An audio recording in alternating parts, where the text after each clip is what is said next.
Grabing takot namin nung dumating ang bagyo na yun, na Yolanda, kasi sabi po baka hindi na kami nito maarawan, hindi ko na makasama yung aming mga anak na iba kasi malakas na siya. Naghirap kami diyan sa center, kahit sa pagiga namin hindi kami makahiga sa dahil bumaba ang tubig.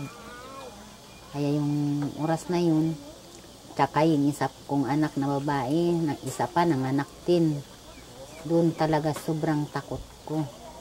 Na sana, sabi ko, lagi kong panalangin sa Diyos na sana ingatan din yung aking pamilya, mga anak ko, na sana wag din mabagsakan ng mga kahoy, kahit anong mga sabi ko, kahit sino sa kanila dapat ingatan sila na maligtas man lang. Sa awa ng Diyos, pagkalipas ng bagyo, pagka umaga, awa ng Diyos din talaga. Wala rin nangyari sa aming pamilya ko. Nalungkot po kami nung dumaan ang bagyo dito sa amin kasi biglang linis yung aming mga paligid, pati mga kahoy, pati mga bahay na makasama namin.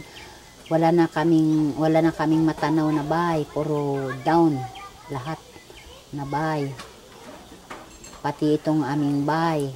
Sabi ko, paano na lang ito? Sabi ng aking anak na daycare, dito na lang muna tayo magpansamantala abang wala pa tayong bahay na pinapagawa.